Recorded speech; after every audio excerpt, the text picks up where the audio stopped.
Alright, good evening. So this is just a quick review of Marvel Legends Hasbro Wolverine and Deadpool and Wolverine. I've got him out of the box already, but I will be showing first the box. Okay, here's the box, the front of the box, and here's the other side, and the back. Nothing special on the top, nothing special, or if you want the details on the bottom, then you can check them out. All right, so let's go to the figure itself now. Okay, so what's wonderful about this, amazing about this action figure is, of course, what everyone is after really is the head sculpt. But first, let's go with the accessory. So it has two heads and then two pairs of hands. So one is closed, this one is fisted, and then one is opened or relaxed. And then of course you don't have a Wolverine if he doesn't have his claws out. So here we have him.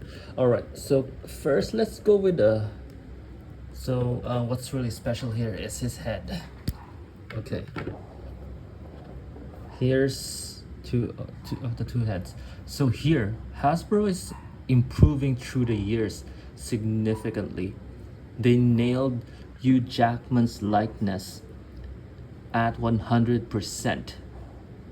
If you don't see that, then you've got eye problems. But yeah, it's absolutely there. It's Hugh Jackman. I hope they can do this, or they'll remake their other action figures, like Chris Evans. They're always failing to capture his likeness, including Chris Hemsworth. Yeah, Chris Hemsworth. Robert Downey Jr. is one of the personalities that that that that that are easy to capture by. I think this is what they call photorealistic. But yeah, I just hope they'll redo their other characters like Captain America and Thor. All right. Oh, sorry. So yeah, here's the front of the. This is amazing. Here's the front. So if it's glaring, he's gonna look like that, right? He does that a lot in the movies. Here's the side. It's really Hugh Jackman. You can see him right there. I like also the texturing of the hair. There are people who say the beard looks weird. The transition from the hair to the beard looks weird, but it's fine to me. Hasbro tried that before when they made the beard plastic instead of just painted or printed, but it's gonna look weird. It's gonna look bad. So they made the right call here, that they just made the beard painted instead, or printed.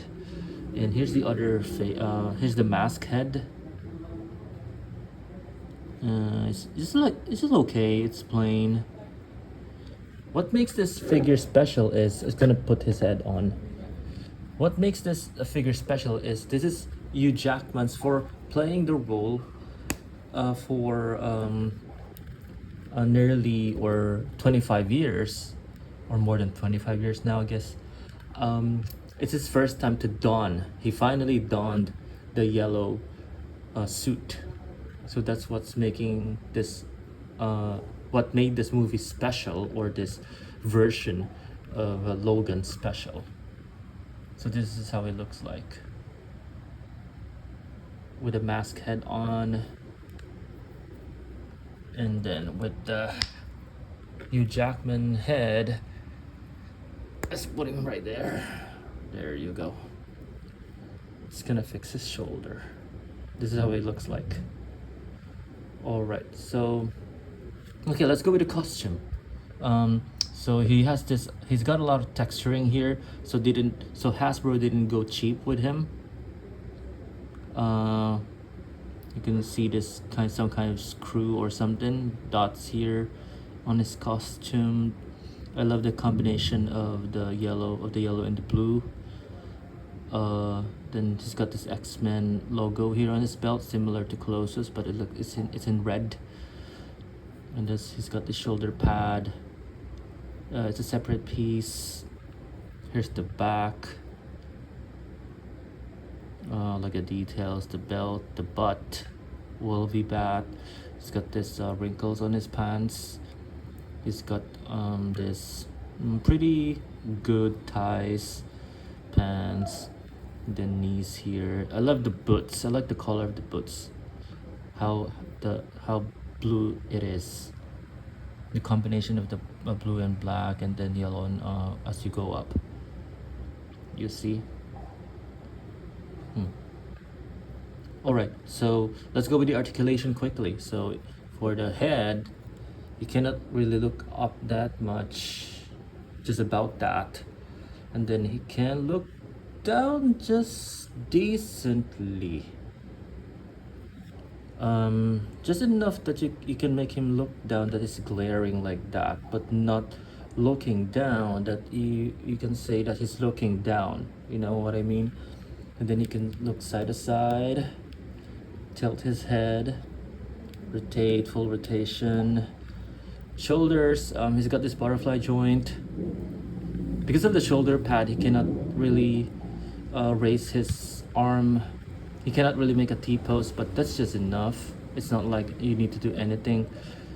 If you're gonna bend his arms further, the butterfly joint doesn't seem really to do anything. But I think if you're gonna make him pose like this, it's gonna bend, because Wolverine likes to bend back or put his arms back right before he attacks, but it doesn't do much. But I think it's still good to be there. He's got this bicep tricep swivel, upper arm swivel. He's got this but on his elbow he can bend that much, so that's great. Full rotation on the wrist. There's got this anchor. Do you call this anchor? He can move his hand like that, move up. All right, so let's go with the torso. Torso can move forward that much, so that's great. Look back very well, a lot.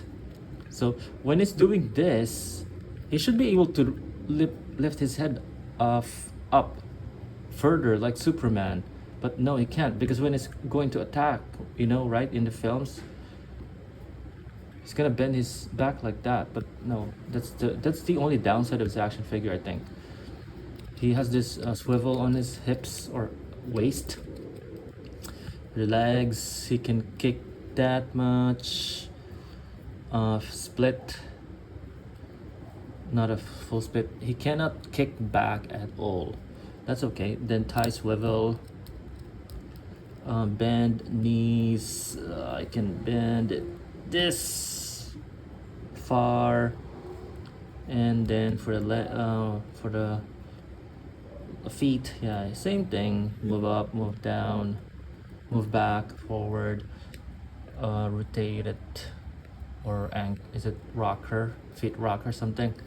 All right, so here's our Wolverine. Now I just want to say in this film that he's one of the characters in MCU that's been that I just don't know if it's intentional, but the film is misrepresenting him, or he's misunderstood by a lot, by many. So he's like, this Logan version here, he's called the worst Wolverine. He's like Johnny Walker, I think, if I remember the name correctly.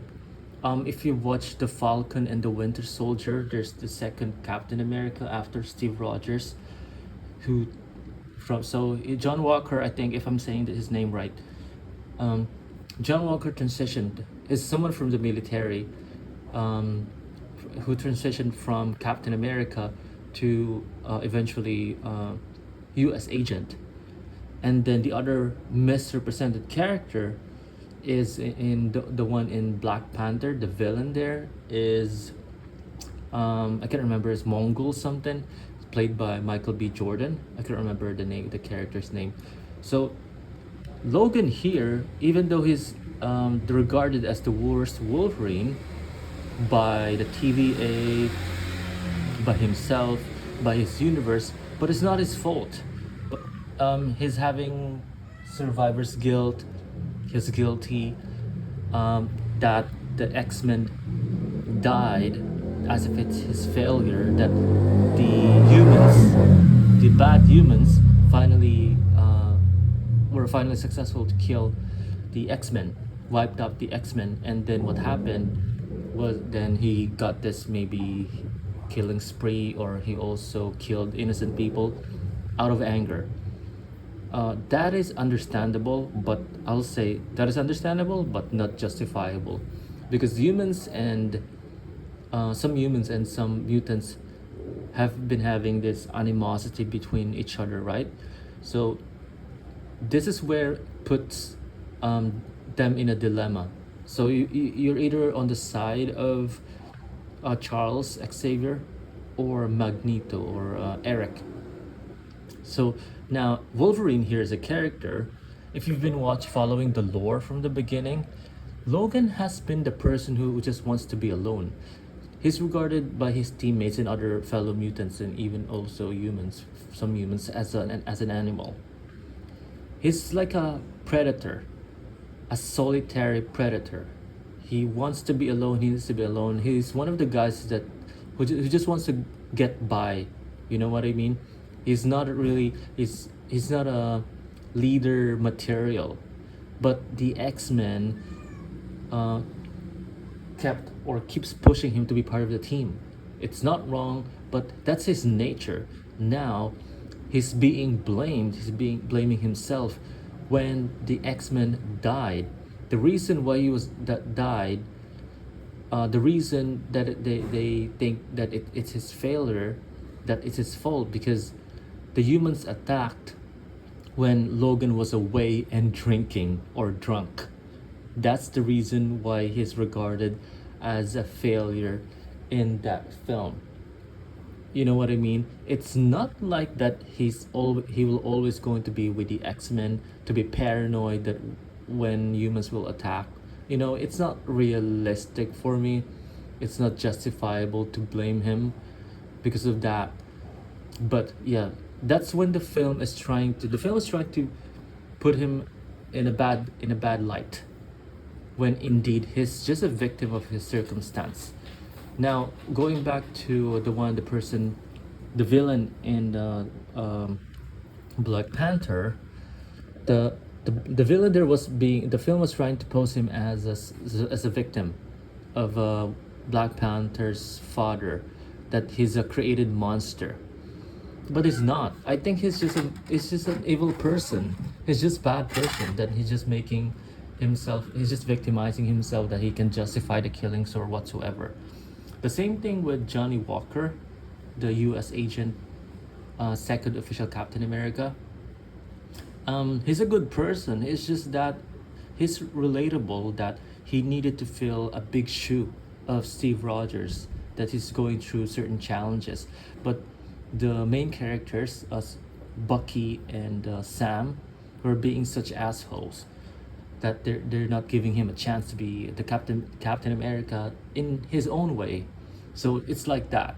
But there are audiences that can penetrate through such penetration, if you're going to digest the lines enough, or if you're going to watch the film at least maybe twice with subtitles and check the lore. So yeah, there we go for so by the way, yeah, so he's not, I don't agree. I just didn't like in the film that he's labeled as the worst Wolverine. He's the Wolverine that misunderstood, misrepresented. He's the Wolverine who saved the entire multiverse.